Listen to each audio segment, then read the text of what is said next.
count me in 3, 2, 1. 3, 2, 1. Hello, my name's Mrs. Bruce and I'm the Deputy Head Teacher at Hazelhead School.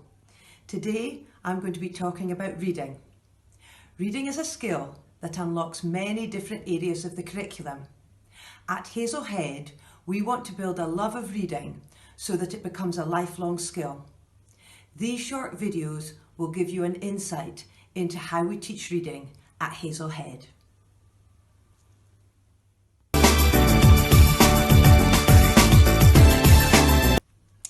So, what are the children learning when they start to read?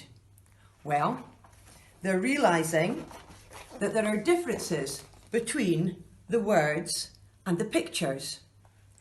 They learn that words have meaning. They're learning that we read across the page from left to right. They also learn that we read from the top of the page to the bottom of the page. They're learning that letters, when put together, make up words, and these words have meaning. They also find out that letters have two forms, a capital letter and a lowercase letter. They're also finding out that letters have two sounds. They have their letter name and their letter sound. So for example, the letter S has the sound S, but the name S. So there's lots and lots that the children are learning when they read from the top of the page to the bottom of the page.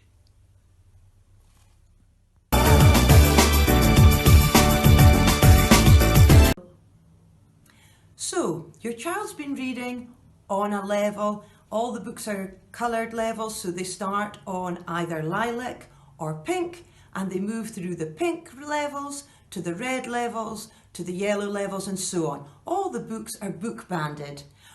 When we feel that your child is ready to move on a level, we give them a little assessment, and it's called a benchmark assessment.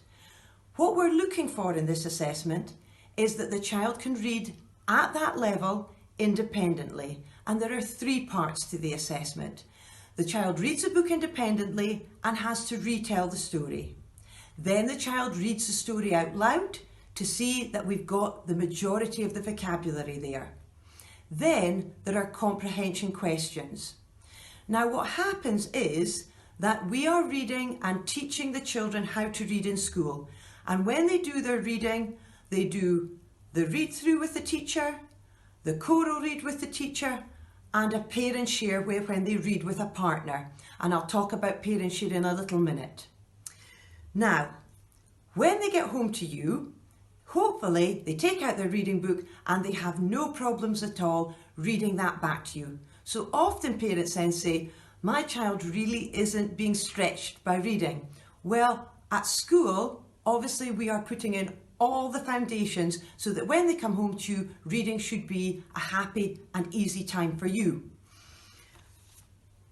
When they come to do the assessment, this is something that they need to do independently in order to move from one level to the next.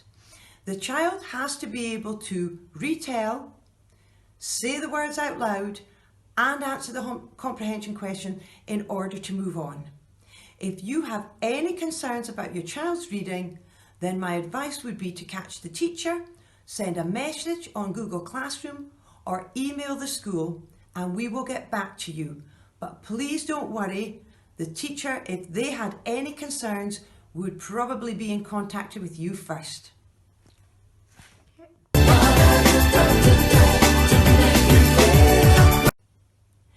Parents often ask, how can they help their child in their reading? So here are some top tips. First of all, find somewhere quiet to read. No distractions, no television, no phones. Make sure it's a cosy time with you and your child.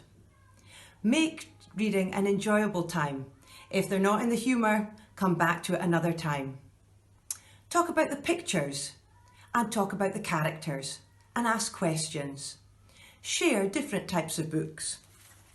Storybooks, question books, factual books, even magazines, menus, newspapers. anything your child is interested about, read. If you want to, give your characters different voices. Talk about the characters. Which is their favourite character and why? Talk about the setting. Where's the story taking place? Is it somewhere that they would like to visit and why? Talk about the feelings in the book. Have they ever felt like the character in the book? Retell the story. This is a really important part. So when you've told a story to a child, ask them, what happened at the beginning? What happened in the middle? What happened at the end of the story? But above all, my top tip is to have fun.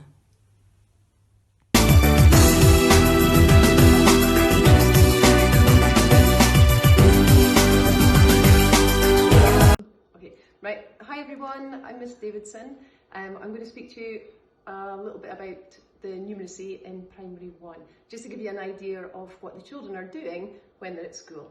Okay, so I'm going to show you some things on my board and then I'm going to show you some activities that we do, and hopefully that will give you an idea of what we get. Usually when we're doing our maths, we'll often have a kind of introduction that's going to get us into doing our maths, and we're going to be number detectives. So normally what I do is I have some kind of music and a wee picture that comes up. So I'll just give you a little show of what we do. Oh, it's not that one. Hold on 2 seconds. Okay, so we pop this on.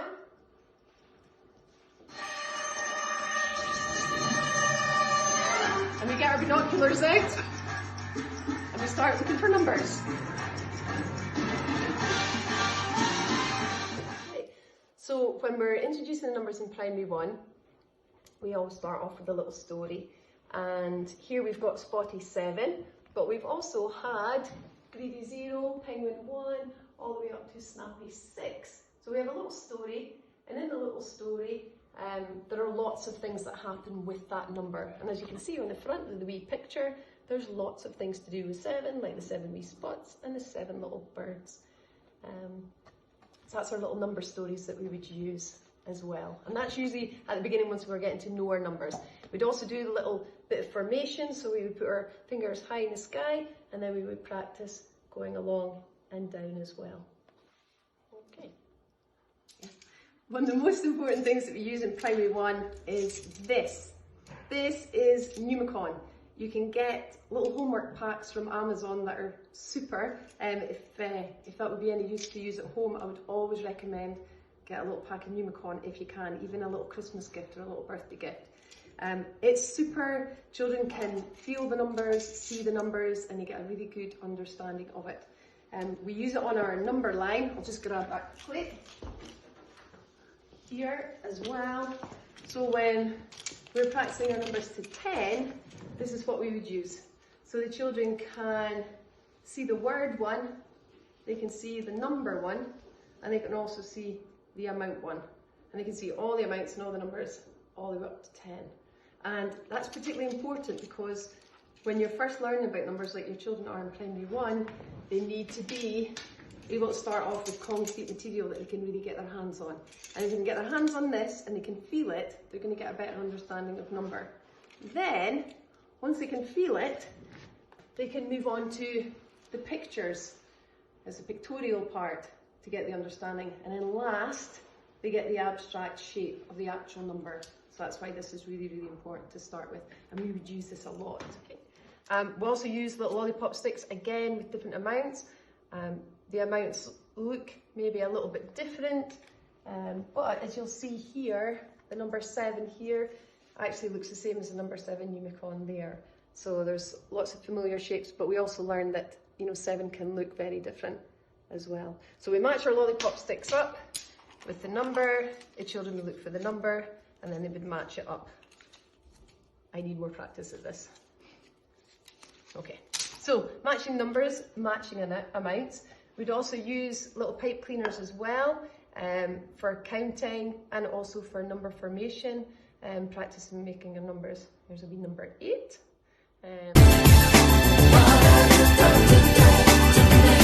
Okay, so I also thought maybe I would share a little bit of what we would do on the whiteboard. So there's loads of games that children can play.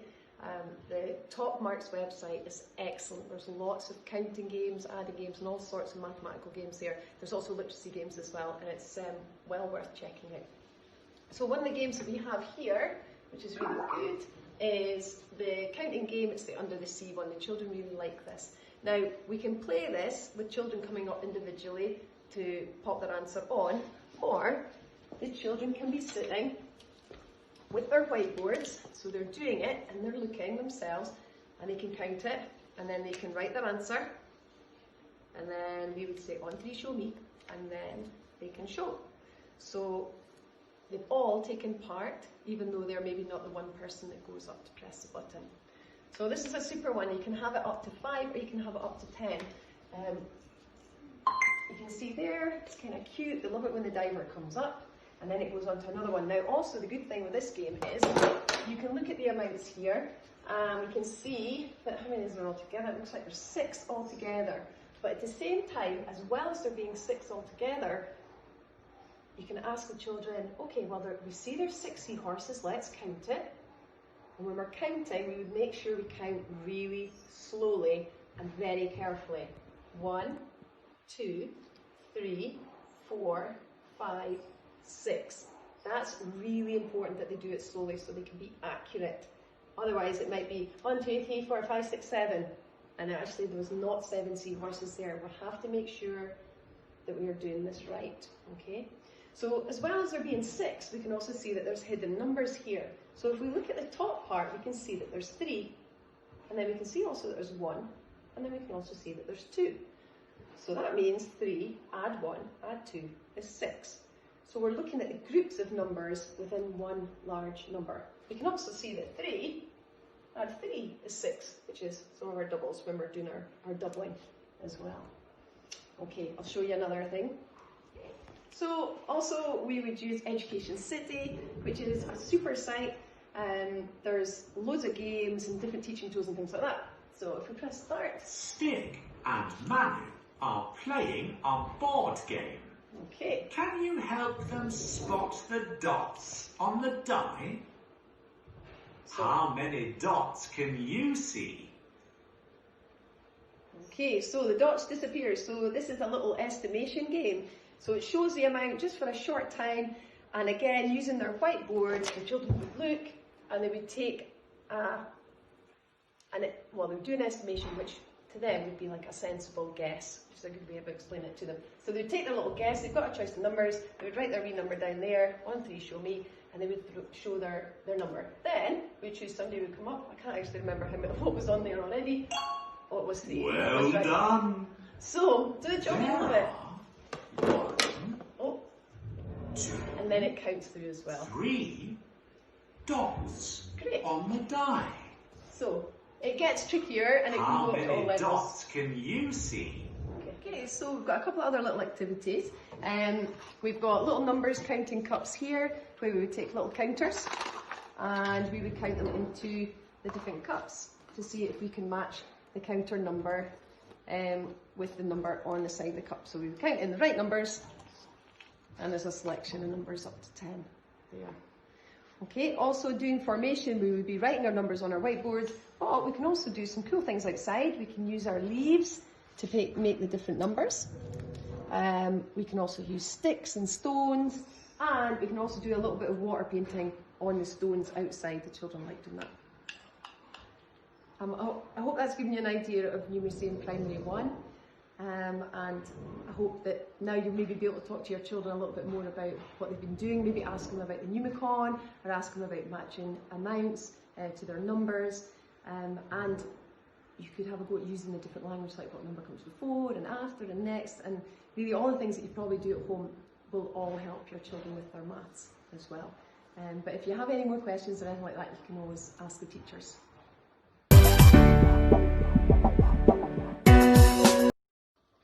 Okay, here I've got some number fans. These are really, really good for the children because it means that, you know, when we're maybe asking a question, like, can you find number 3? Then they can just go along like this to find their numbers. And then when they find their numbers, they can hold it like this. And then I would say, on 3, show me 1, 2, 3. the children can turn their fans around like that, and I can get a good idea of, you know, who maybe knows their number 3 or who maybe needs a little bit more practice. Also, the good thing with having number fans is when the children are sitting there, they're looking together and they're checking and they're looking at each other's, and that tells me maybe they're not too sure. But also, if somebody beside them has it and they really don't know it, I can see them checking, and then they can get it. And then when they turn it around, I will know that maybe they didn't work it out by themselves, but they've still managed to get it. So they're not thinking, I don't know what to do. Because the last thing you want is for your children to be worried in school that they're going to be getting something wrong, or they don't know the answer. So at least they can kind of see what's happening with their friends. And it means that I can help them with it if they need a bit more practice or whatever. So that's the number fans. But it's also really good for if I show them this number and I say to them, can you find me the number that comes before this number? So then they would have to find number 3. I might say, can you find me the number that comes after this number? So they'd have to find me number 5.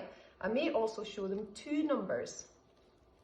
I might show them 5 and 7. And I'd ask them to find me the number that comes in between these 2 numbers. So a lot of emphasis on the before and the after and in between, so they're really getting a good idea of number and the language that we use around it as well. Right, so just a couple of minutes ago I was talking to you about the Numicon that I have here. This is a set that your children will be using when they're in school. So when we're investigating the numbers, take 5 for example, I would get the children to look at it and feel it and tell me what it would be worth, what its amount is. So we can see that it's 5. But then we can go, well, hold on, it is 5, but what other numbers make 5? So the children would investigate this by using the other shapes. What other numbers can fit on top? Oh, hold on a minute, a 3 can fit. What else can fit? Oh, a 3 and a 2. Hold on a minute, 3 and 2. 3 and 2 makes 5. Wow, look at that. Also, maybe they would investigate it a wee bit further and then maybe find this. Hold on a minute, 4 and 1. 4 and 1 makes 5. 5 is actually made up of different numbers. It's almost like magic. And when the children are using these, number really starts to become really clear for them, which is good. Particularly also with doubling, 5 and 5. Oh, look at that. Makes 10, does it? Let's check. Oh my goodness, 5 and 5 does actually make 10. That's fantastic. What's 2 and 2? Is 4. Have you look. 2 and 2. It does make 4. There we go.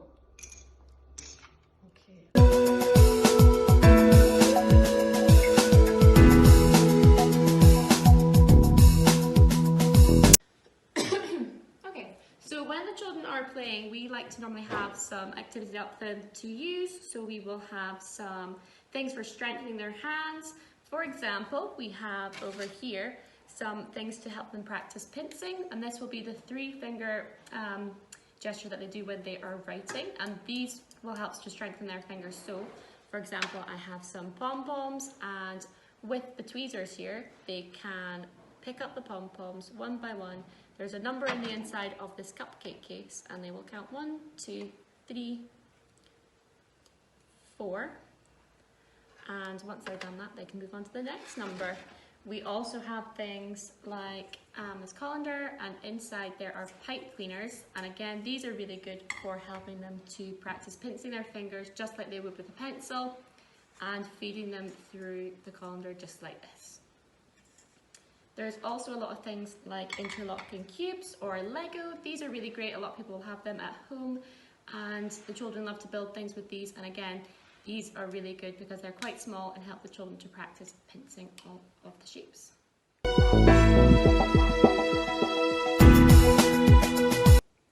Here is an example of the children using their fine motor skills to practice their pincing again with the element of the speed activity.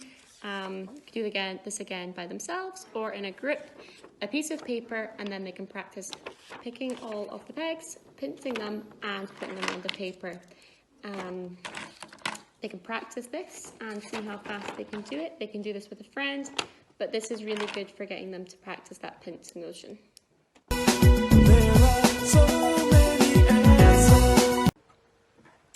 A lot of normal fine motor activities can be turned into really fun speed activities. These are really good and these help the skills become a lot more automatic. And the longer they do these and the more they practice them, the faster they'll become with less thinking time. So for example, one of the things that we have out in the game we maybe play on the table is we'll have cards down on a table, we'll put a timer down and we'll see how quickly we can turn all of those cards over. This can be done in a group or this can be done as a pair. This can also be done with coins as well. Put these down and see if we can remember which ones we've turned over. Another great speed activity, really simple. Find something thick like a pen or a block of wood, a toy animal and tie it to a string, and with a partner or again with a group, using your fine motor skills, see how quickly you can wind the toy up to bring it all the way back to you. And that can make a normal activity seem a lot more fun. When the children are doing arts and crafts, we also encourage them to try and use paper and rip it in different ways. So they can rip this with their fingers, they can use some fancy scissors which come up with patterns, and they can also practice using some regular scissors. We do this quite a lot and sometimes we'll give them shapes to cut out. So here is an example of some work that someone did last week. Practicing cutting out different shapes, so circle, triangle and a rectangle.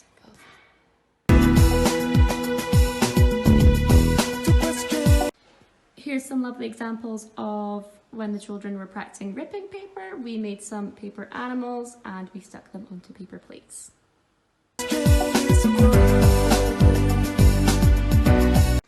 Another activity which is really great for strengthening their hands is we have things for them to squeeze. Recently in our playground we've had some play equipment, so there's things like tennis balls. They can squeeze these with these hands and practice using them. They can also do that with some stress balls. Rope is also really great because they can play things like skipping or even tug-of-war, and that pulling motion is really great for their fine motor skills. In their trays they also have glue, and in their art area of the classroom they have things like squeezy bottles which are quite small, so they can practice squeezing those to practice using their muscles in their hands.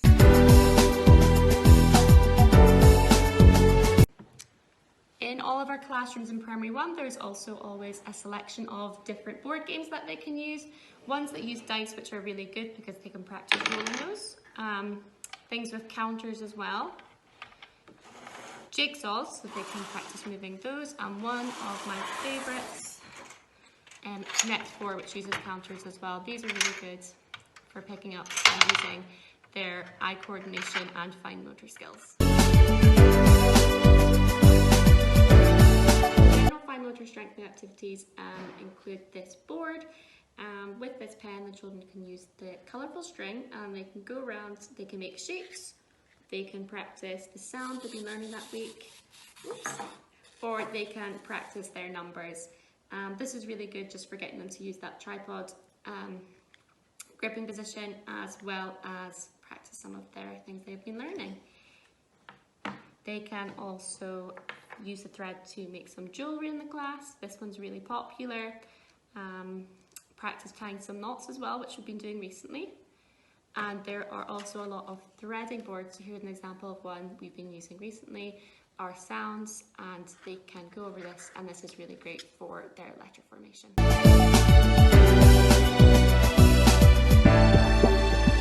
When the children are doing arts and crafts, they can again practice using the muscles in their hands when they are doing things like their painting. So for example, we've been doing a lot of printing recently. We've tried using lots of different things, so we have used normal sponges, we have used different number sponges and letter sponges to practice their phonics and numeracy. We've used cotton buds, we have used our hands, and sometimes we've even used potatoes. In arts as well, they can practice taking things off lids, off of glues, or paints. When they're using small bottles, if they're confident enough, they can practice squeezing these. And every child also has their own glue stick, which again encourages them to practice using their fine motor skills to take the lid off and put it back on again.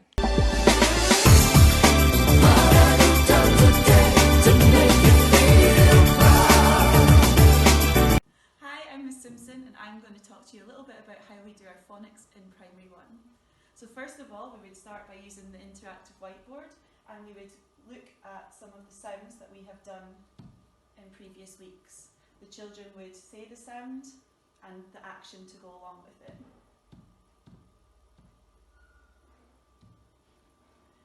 Next, we would move on to our sound for the week. So, for example, this is P. We would start by having a little look at the picture, so trying to find any words that are in the picture. The children would be asked to give their suggestions, their ideas, or sometimes we might use special spotlights to highlight any of the words on the screen. After we've had a little look and a talk about the picture, we would have a look at the action to go with the sound. So every sound has an action that goes along with it to help the children remember. So for P, we go P, P, P. We would then have a listen to the story that goes along with the picture. Paul likes to visit the city farm near his home. His favourite animals there are 2 pot-bellied pigs. After we've listened to the story and discussed the words they could hear, we would then have a listen to the song that goes along with the sound. Puff out the candles on the pig, pig cake. Puff out the candles on the pig, pig cake. Puff, puff, puff. At the moment it's a little bit tricky because we're not allowed to sing when we're inside, but we encourage the children to say the song and join in with the actions, and then we have a little sing when we're outside. Next we would have a look at the letter formation, so how to write the letter. We would watch the screen, and then we would ask the children to put their magic pencils up in the air and follow along to copy the action on the screen.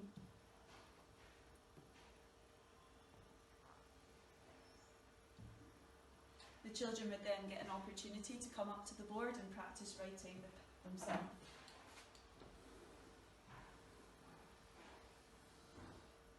There are also some other activities on the board, like this one, where the children can match the pictures to the sound.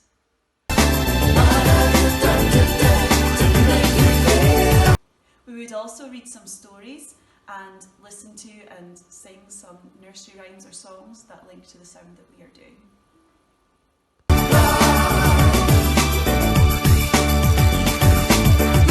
Some of the activities that we would do to practice our letter formation and recognition in class. One of the things we might do is use salt to practice forming our letters.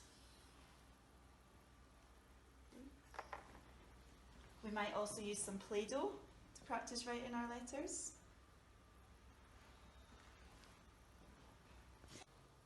We also have some letter formation threading boards, so the children thread in and out. It also helps to practice their fine motor skills.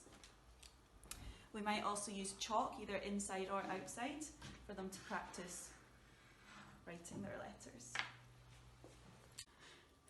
We also have some letter sponges to practice the formation as well.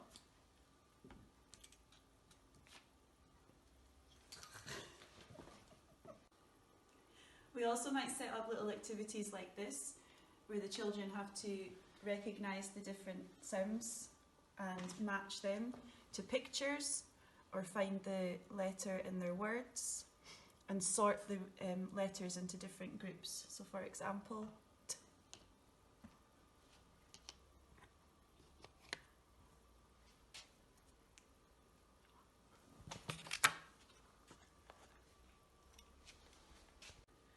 After the children have learned their first 6 sounds and are feeling confident, we'll move on to using the magnetic boards, where the children will practice making their different words using the sounds. So for example, S, A, T, sat. We also might sometimes do our work in a jotter, and when we are doing this, our big focus is on handwriting and making sure we're forming the letters correctly, they're the correct size, and they're also sitting on the right place on the line. We also might sometimes use the whiteboards to practice writing our words as well.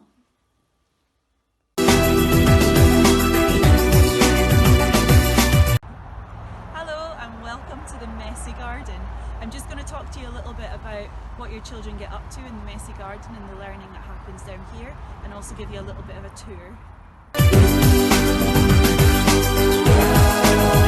One of the big things we talk to children about in the Messy Garden is risk taking.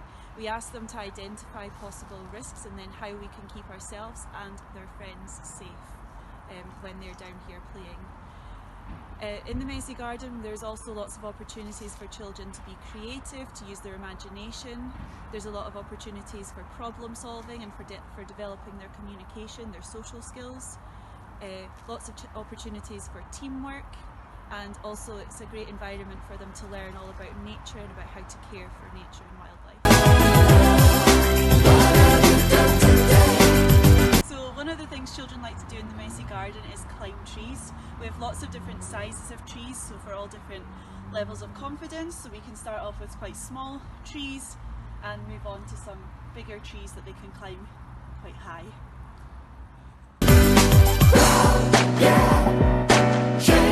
We also have lots of other loose parts resources like big tyres, crates, planks of wood, lots more tree stumps which the children use to build things like obstacle courses or dens, anything they want really.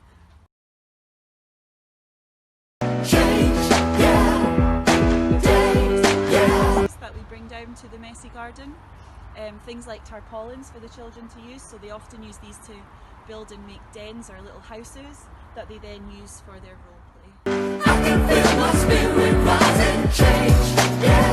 One of the other things we have is a mud kitchen, so the children can use pots, pans, trays, cutlery, anything that they want really to make all sorts of different meals.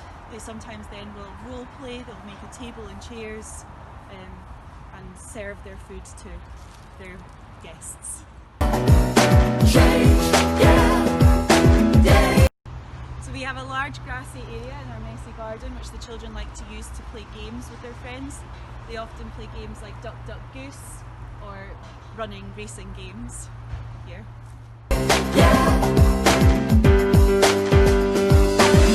So this is our new storytelling area where the children can all gather together and listen to a story, sing some songs, just spend some time together as a class.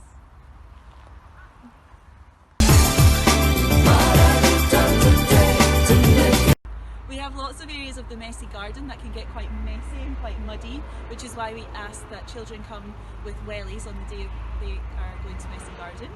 We also come down here in all sorts of weather, so it can be sunny, rainy, windy, icy, snowy. We will come down in all weathers, so please make sure your child comes prepared, so hats, scarves, gloves, proper waterproof coats, so that they're prepared for anything.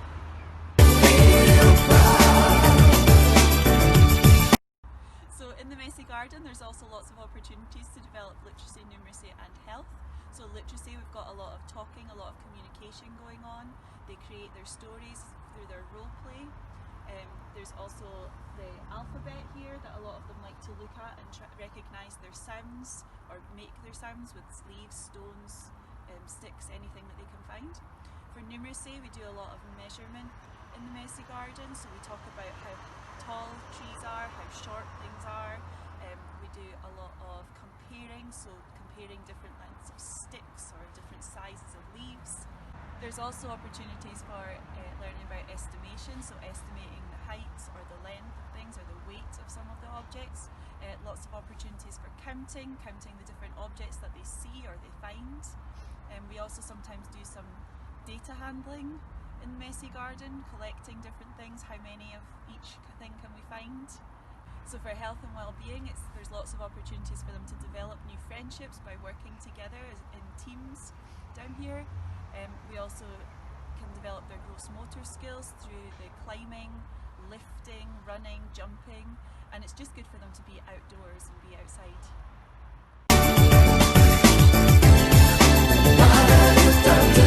enjoyed learning a little bit about the messy garden and about what your child might get up to when they're down here. So maybe next time they've been in the messy garden, you could ask them what they've been up to.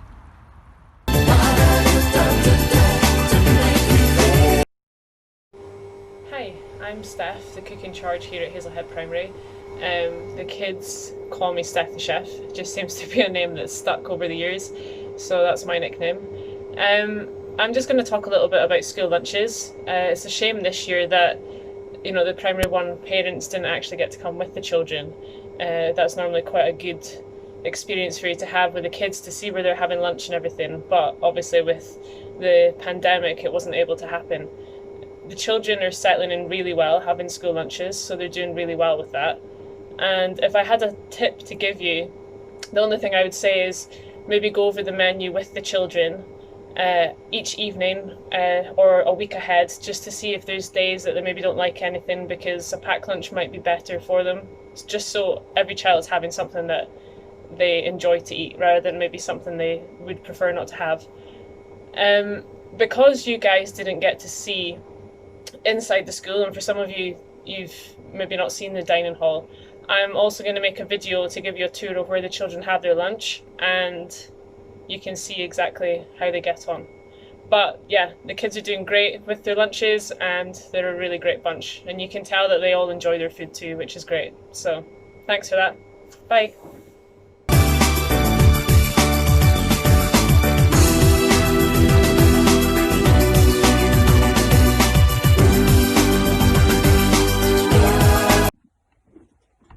Hello there, I'm Mrs. Jones and I'm head teacher here at Hazelhead Primary School. You should all have met me by now, and I hope that you and your child are feeling settled into the routines of Primary 1.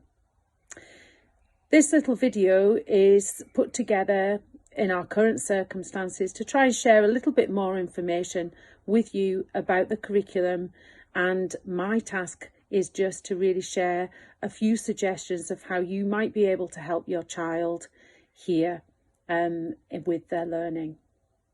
One of the things I'd like to talk to you about is we want really to help them develop their independence. That's one of our clear targets here.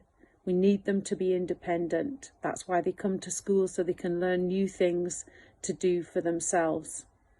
So when we talk about independence, we mean by fastening their shoes, by organising their coats, placing these on themselves, placing things away, and engaging in learning routines that are going to help them begin to develop a few skills for life, looking after themselves, packing their own bags. And they need help with it to start, but the aim is to develop that independence. So let them fasten things, let them open things, let them fix things for themselves, let them fold their clothes, help them to make choices for themselves. And certainly when you're eating together as a family, it's really important that your child is able to cut up their own food, begin to learn to do these things. And eating with a knife and fork and using the right utensils is really important, developing that independence for them.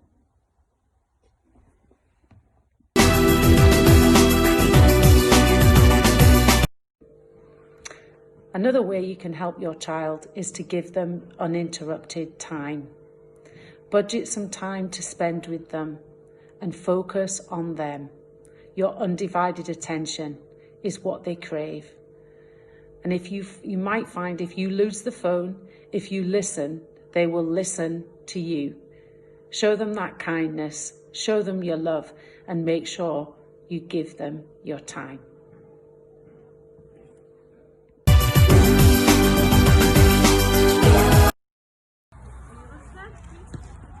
Another way you can help your child is to help them to be active outdoors.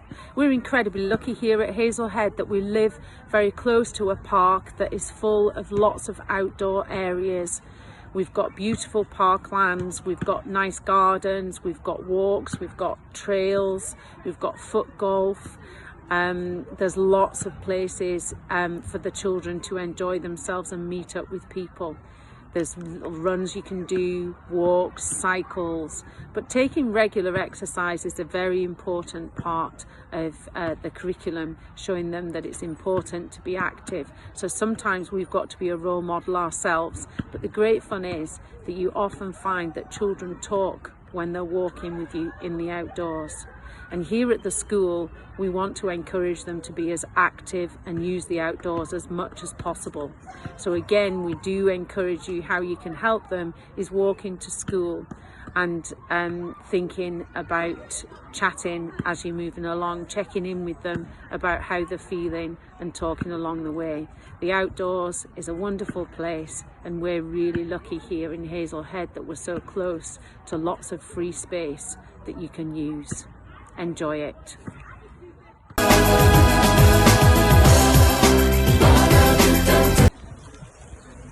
Another way you can help your child is helping them to play together. Play is a really important part of the curriculum and very important for them to learn through play.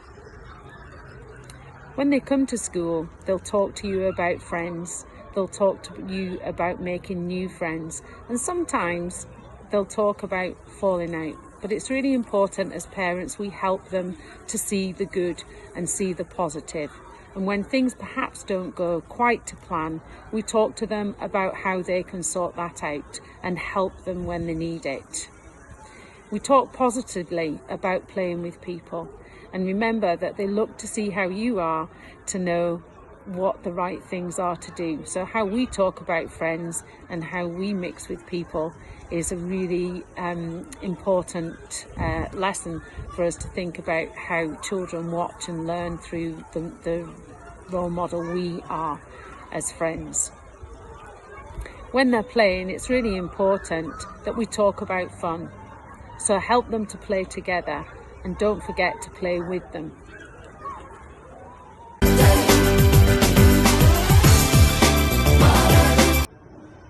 Another way you can help your child is by sharing new experiences with them.